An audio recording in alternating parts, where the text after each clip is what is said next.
Arrest কৰাটো ইলেকশ্যনৰ আগত arrest কৰা ভাল হ'ব নে বেয়া হ'ব, it is police has to decide. But খেৰাৰ এণ্ডিংটো অসমৰ জেলতে হ'ব লাইফত, কাৰণ this is a matter link up with Pakistan. So' it is no' longer, এইটো অকল চিম্পল ফ্ৰড কেছত নাই। এতিয়া এই গোটেই ডেটাটোত হেল্প কৰিছে পাকিস্তানে, গতিকে এতিয়া this is crime against nation to take help from Pakistan.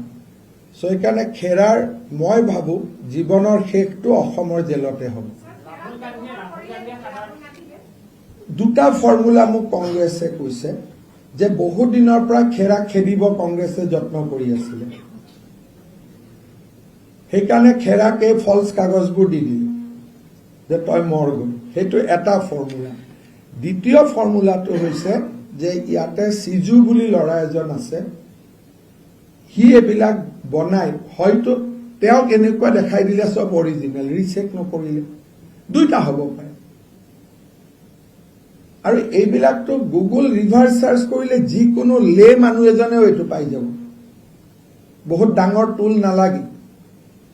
এনেকে ফটো কেইখন মেটচ কৰোৱাটো বেয়াৰ আই ইজ এনাফ। আৰু তেওঁলোকে ভাবি আছে যে লয়ে তেওঁলোকক ঢুকি নাপাব। ইলেকশ্যনত এইবিলাকৰ একো এফেক্ট নাই, এইটো বেলেগ কথা। কিন্তু মই কনচাৰ্ণ হৈছো যে পাকিস্তানৰ হেল্প কিয় ল'লে। নাই নাই, এৰেষ্ট কৰক বুলি ক'ব নালাগে। FIR-ত যদি এৰেষ্টৰ কণ্ডিশ্যন আছে এৰেষ্ট কৰিব, আকৌ এণ্টিচিপেটৰী বেল ল'ব নাযাওঁ বুলি কৈ দিয়ক, ইমানে কথা। গতিকে পুলিচক ৰাতি কেছ দিয়া হৈছে, পুলিচে যি কৰে কৰি থাকিব, এইটোত মোৰ ক'বলগীয়া নাই। কিন্তু মোৰ এলিগেশ্যনটো হ'ল হোৱাই আপুনি হিমন্ত বিশ্ব শৰ্মাক ডিফেম কৰিবৰ কাৰণে পাকিস্তানৰ কিয় সহায় ল'লে।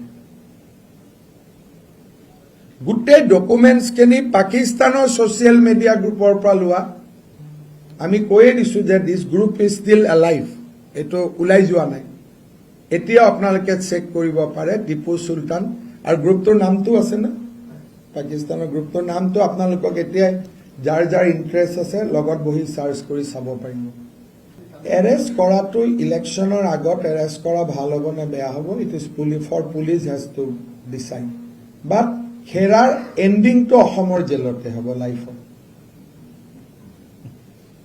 কাৰণ this is a matter link up with Pakistan.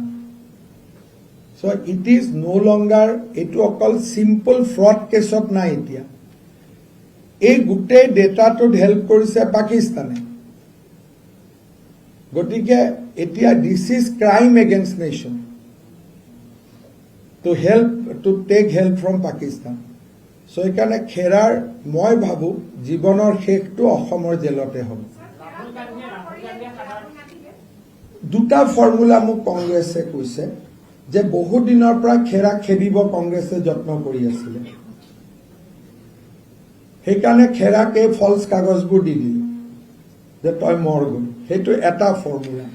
দ্বিতীয় ফৰ্মুলাটো হৈছে যে ইয়াতে সিজু বুলি ল'ৰা এজন আছে, সি এইবিলাক বনাই হয়তো তেওঁক এনেকুৱা দেখাই দিলে চব অৰিজিনেল, ৰিচেক নকৰিলে, দুইটা হ'ব পাৰে। আৰু এইবিলাকতো গুগল ৰিভাৰ্চ চাৰ্চ কৰিলে যিকোনো লে মানুহ এজনেও এইটো পাই যাব, বহুত ডাঙৰ টুল নালাগে। এনেকে ফটো কেইখন মেটচ কৰোৱাটো বেয়াৰ আই ইজ এনাফ। আৰু তেওঁলোকে ভাবি আছে যে লয়ে তেওঁলোকক ঢুকি নাপাব। ইলেকশ্যনত এইবিলাকৰ একো এফেক্ট নাই, এইটো বেলেগ কথা। কিন্তু মই কনচাৰ্ণ হৈছো যে পাকিস্তানৰ হেল্প কিয় ল'লে। নাই নাই, এৰেষ্ট কৰক বুলি ক'ব নালাগে। FIR-ত যদি এৰেষ্টৰ কণ্ডিশ্যন আছে এৰেষ্ট কৰিব, আকৌ এণ্টিচিপেটৰী বেল ল'ব নাযাওঁ বুলি কৈ দিয়ক, ইমানে কথা। গতিকে পুলিচক ৰাতি কেছ দিয়া হৈছে, পুলিচে যি কৰে কৰি থাকিব, এইটোত মোৰ ক'বলগীয়া নাই। কিন্তু মোৰ এলিগেশ্যনটো হ'ল হোৱাই আপুনি হিমন্ত বিশ্ব শৰ্মাক ডিফেম কৰিবৰ কাৰণে পাকিস্তানৰ কিয় সহায় ল'লে।